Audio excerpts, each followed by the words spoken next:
베트남 여행회사는 주로 아웃바운드를 수행하는 여행회사입니다. 해외로 여행하는 베트남 관광객의 수는 대략 70%를 차지하고 나머지는 국내입니다. 인바운드 방문자가 거의 없죠. 해노이 투리스트 트래블 컴퍼니의 이사인 푼광탕 씨의 말입니다.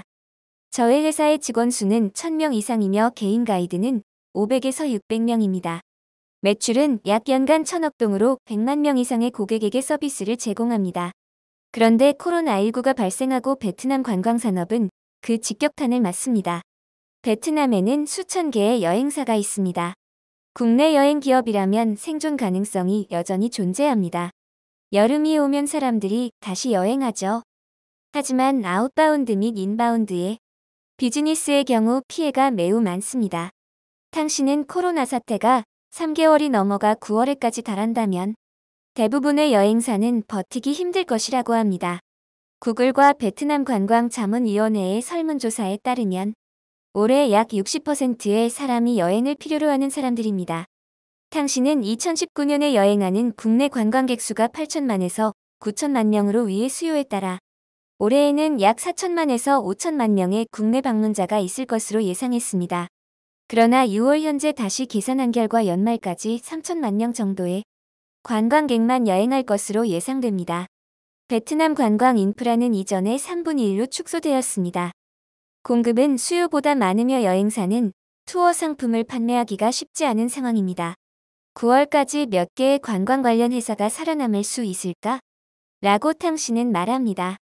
베트남 관광청 통계에 따르면 2019년 말까지 전국에 788개의 주식회사, 20개의 합작회사, 1214개의 유한책임회사 및 민간기업을 포함한 2022개의 국제여행 관련 회사가 있었습니다. 2019년까지 매년 20%씩 성장을 하던 베트남 관광업계는 큰 위기를 맞고 있으며 상당수 여행사가 운영 중단 절차를 밟고 있음을 밝혔습니다. 호치민시의 대형 여행사인 비트래블, 세이곤 투리스 등은 2, 4분기에만 약 2천억 동의 손실이 났다고 밝혔습니다. 덴덴 투어리스트는 2,500억 이상의 손실, 피디터 2,590억, TNT는 거의 1,200억의 손실을 예측했습니다. 이 같은 상황에서 국제선 분야를 줄이고 내국인들을 중심으로 하는 새로운 관광 상품을 개발하고 있지만 쉽지 않은 상황입니다.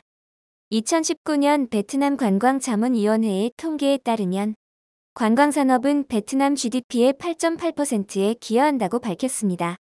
지난 4년 동안 창출된 새로운 일자리 중 1개는 관광 및 여행 분야에 있습니다. 코로나 사태 이후 설문에 참여한 관광 관련 업종 기업의 65.7%가 직원의 50% 이상을 감축해야 했으며 그리고 20%가 무급휴가를 가졌습니다. 기업의 78%가 전염병을 극복하기 위한 비용을 줄이기 위해 임금을 삭감하거나 임시직원을 삭감했습니다. 이 조사는 4월 중순에 진행되었으며 한개월 반이 지난 지금 수치는 더 부정적인 방향으로 변한 걸로 보입니다. 탕 씨는 관광 부양 프로그램으로서 가장 우선적으로 정부가 해당 기업에 법인 소득세를 줄여주고 우대금리를 적용한 담보 없는 대출을 제안했습니다. 이는 설문조사의 결과로 최대 90%의 기업이 대출을 원한다고 하며 정부가 관광업을 돕기 위해 2019년 관광 수입의 약 25%에 해당하는 150조 동의 신용보증기금을 조성해야 한다고 했습니다. 중요한 것은 지원 정책이 최대한 빨리 채택되어 실제 적용이 되어야만 수많은 기업들이 파산하지 않고 버틸 수 있다는 것입니다. 이처럼 베트남 관광업은 큰 위기를 맞고 있으며 코로나 사태가 장기화될 시 몇 년 동안 크게 성장했던 베트남 관광업계는 초토화될 거라 예상되고 있습니다. 이는 베트남만의 이야기가 아닙니다.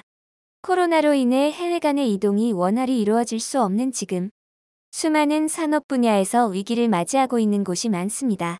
빨리 코로나 사태가 종식되어 과거의 안전한 삶으로 돌아가면 좋겠지만 그렇지 못한 상황 속에서도 다들 슬기롭게 대응을 해나가 잘 헤쳐가갔으면 하는 바람입니다. 이상 슬기로운 벤남 생활이었습니다. 구독과 좋아요는 저에게 큰 힘이 됩니다. 감사합니다.